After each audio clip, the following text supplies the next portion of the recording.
पूरी तरह से वेद व्यास महाभारत के ऊपर आधारित है। यदि आप इसका निरंतर श्रवण करते रहना चाहते हैं तो इस चैनल को सब्सक्राइब जरूर कर लें और आगे आने वाले सभी पॉडकास्ट के नोटिफिकेशन के लिए बेल आइकन को भी जरूर से प्रेस कर दें।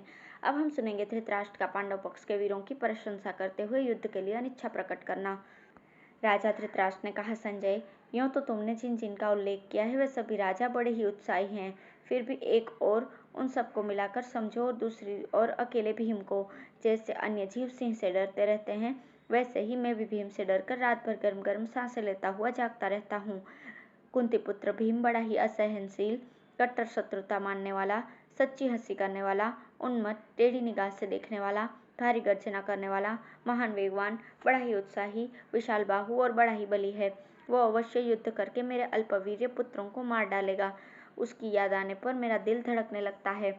बाल्यावस्था में जब मेरे पुत्र उसके साथ खेल में युद्ध करते थे तो वो उन्हें हाथी की तरह मसल डालता था। जिस समय वो रणभूमि में क्रोधित होगा उस समय अपनी गदा से रथ, हाथी, मनुष्य और घोड़े सभी को कुचल डालेगा। वो मेरी सेना के बीच में होकर रास्ता निकाल लेगा, उसे इधर उधर भगा देगा और जिस समय हाथ में गदा लेकर रणांगण में नृत्य सा करने लगेगा उस समय प्रलय सी मचा देगा। देखो, मगध देश के राजा महाबली जरासंध ने ये सारी पृथ्वी अपने वश में करके संतप्त किया था, किंतु भीमसेन ने श्री कृष्ण के साथ उसके अंतःपुर में झांककर उसे भी मार डाला। भीमसेन के बल को मैं ही नहीं, ये भीष्म, द्रोण और कृपाचार्य भी अच्छी तरह से जानते हैं। शोक तो मुझे उन लोगों के लिए है जो पांडवों के साथ युद्ध करने पर ही तुले हुए हैं। विदुर ने आरंभ में ही जो रोना रोया था आज वही सामने आ गया है। इस समय पर कौरवों पर जो महान विपत्ति आने वाली है इसका प्रधान कारण जुआ ही जान पड़ता है। मैं बड़ा मंदमती हूँ। हाय, ऐश्वर्य के लोभ से ही मैंने ये महापाप कर डाला था। संजय, मैं क्या करूं, कैसे करूं और कहाँ जाऊं? ये मंदमती कौरव तो काल के अधीन होकर विनाश की ओर ही जा रहे हैं। हाय, 100 पुत्रों के मरने पर जब मुझे विवश होकर उनकी स्त्रियों का करुण क्रंदन सुनना पड़ेगा तो मौत भी मुझे कैसे स्पर्श करेगी? जिस प्रकार वायु से प्रज्वलित हुआ अग्नि घास फूस की ढेरी को भस्म कर देता है वैसे ही अर्जुन की सहायता से गदाधारी भीम मेरे सब पुत्रों को मार डालेगा। देखो, आज तक युधिष्ठिर की मैंने एक भी झूठ बात नहीं सुनी है और अर्जुन जैसा वीर उसके पक्ष में है, इसलिए वो त्रिलोकी का राज्य भी पा सकता है। रात दिन विचार करने पर भी मुझे ऐसा कोई योद्धा दिखाई नहीं देता जो रथ युद्ध में अर्जुन का सामना कर सके। यदि किसी प्रकार वीरवर, द्रोणाचार्य और कर्ण उसका मुकाबला करने के लिए आगे बढ़े भी तो अर्जुन जीतने में तो मुझे बड़ा भारी संदेह है, इसलिए मेरी विजय होने की कोई सूरत नहीं है। अर्जुन तो सारे देवताओं को भी जीत चुका है, वो कहीं हारा हो ऐसा मैंने आज तक नहीं सुना, क्योंकि जो स्वभाव और आचरण में ही उसी के समान है वे श्री कृष्ण उसके सारथी हैं। जिस समय वो रणभूमि में रोषपूर्वक पहने पहने बाणों की वर्षा करेगा उस समय विधाता के रचे हुए सर्वसंहारक काल के समान उसे काबू में करना असंभव हो जाएगा। उस समय महलों में बैठा हुआ मैं भी निरंतर कौरवों के संहार और फूट आदि की बातें सुनूंगा। वस्तुतः इस युद्ध में सब ओर से भरतवंश का विनाशी आक्रमण होगा। संजय, जैसे पांडव लोग विजय के लिए उत्सुक हैं वैसे ही उनके सब साथी भी विजय के लिए कटिबद्ध और पांडवों के लिए अपने प्राण निछावर करने को तैयार हैं। तुमने मेरे सामने शत्रु पक्ष के पांचाल, केकय, मत्स्य और मगध देशीय राजाओं के नाम लिए हैं, किंतु जगत सृष्टा श्री कृष्ण तो इच्छा मात्र से इंद्र के सहित इन सभी लोगों को अपने वश में कर सकते हैं। वे भी पांडवों की विजय का निश्चय किए हुए हैं। सात्यकी ने भी अर्जुन से सारी शस्त्र विद्या सीख ली है। वो बीजों के समान बाणों की वर्षा करता हुआ युद्ध क्षेत्र में डटा रहेगा। महारथी धृष्टद्युम्न भी बड़ा भारी शस्त्रज्ञ है, वो भी मेरे पक्ष के वीरों से युद्ध करेगा ही। भैया, मुझे तो हर समय युधिष्ठिर के कोप और अर्जुन के पराक्रम का तथा नकुल, सहदेव और भीमसेन का भय लगा रहता है। युधिष्ठिर सर्वगुण संपन्न है और प्रज्वलित अग्नि के समान तेजस्वी है। ऐसा कौन मूढ़ है जो पतंगे की तरह उसमें गिरना चाहेगा? इसलिए कौरवों, मेरी बात सुनो, मैं तो उनके साथ युद्ध न करना ही अच्छा समझता हूँ। युद्ध करने पर तो निश्चय ही इस कुल का नाश हो जाएगा। मेरा तो यही निश्चित विचार है और ऐसा करने से ही मेरे मन को शांति मिल सकती है। यदि तुम सभी को युद्ध न करना ही ठीक मालूम हो तो हम संधि के लिए प्रयत्न करें। संजय ने कहा, महाराज, आप जैसा कह रहे हैं वैसी ही बात है। मुझे भी गांडीव धनुष से समस्त क्षत्रियों का नाश दिखाई दे रहा है। देखिए, ये कुरुजांगल देश तो पैतृक राज्य है और श्रेष्ठ सब भूमि आपको पांडवों की ही जीती हुई मिली है।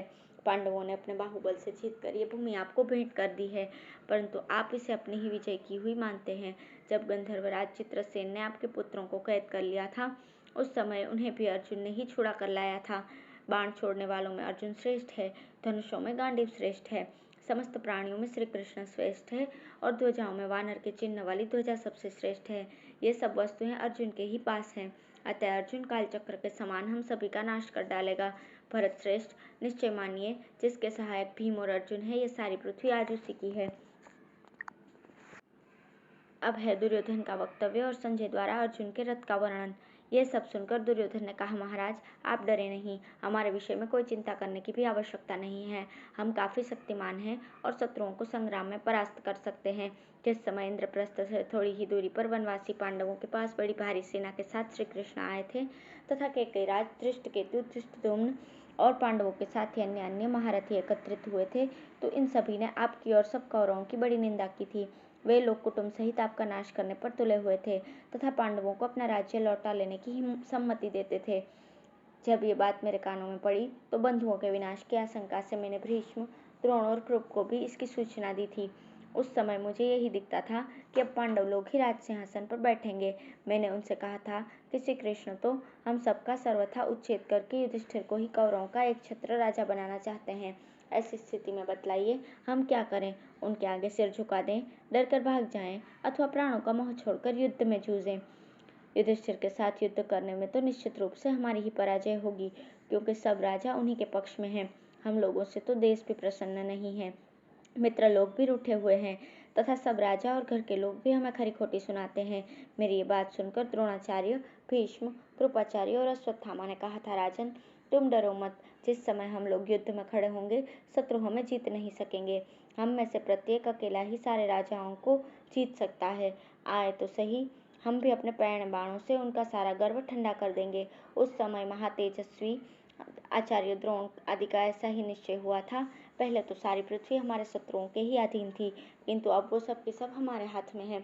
इसके सिवा यहाँ जो राजा लोग इकट्ठे हुए हैं वे भी हमारे सुख दुख को अपना ही समझते हैं। समय पड़ने पर ये मेरे लिए आग में भी प्रवेश कर सकते हैं और समुद्र में भी कूद सकते हैं।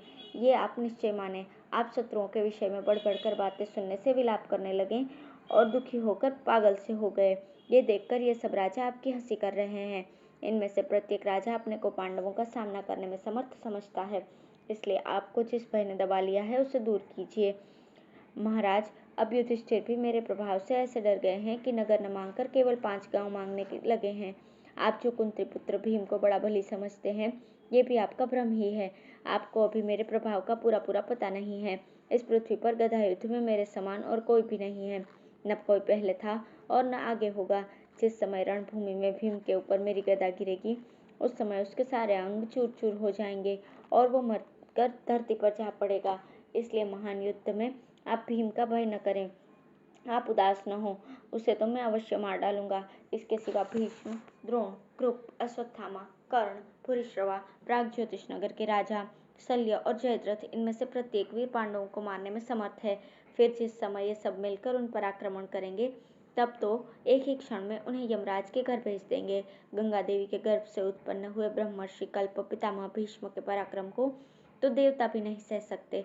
इसके सिवा उन्हें मारने वाला भी संसार में कोई नहीं है, क्योंकि उनके पिता शांतनु ने उन्हें प्रसन्न होकर यह वर दिया था कि अपनी इच्छा के बिना तुम कहीं नहीं मरोगे। दूसरे वीर भरद्वाज पुत्र द्रोण हैं। उनके पुत्र अश्वत्थामा भी शस्त्रास्त्र में पारंगत है। आचार्य कृप को भी कोई नहीं मार सकता। ये सब महारथी देवताओं के समान बलवान है। अर्जुन तो इनमें से किसी की ओर आंख भी नहीं उठा सकता। मैं तो कर्ण को भी भीष्म, द्रोण और कृपाचार्य के समान ही समझता हूँ। संसप्त क्षत्रियों का दल भी ऐसा ही पराक्रमी है। वे तो अर्जुन को मारने में अपने को ही पर्याप्त समझते हैं, अतः उसके वध के लिए मैंने उन्हें ही नियुक्त कर दिया है। राजन आप व्यर्थी पांडवों से इतना क्यों डरते हैं? बताइए तो, भीम के मारे जाने पर फिर हमसे युद्ध करने वाला उनमें कौन है? यदि आपको कोई दिखता हो तो मुझे बताइए।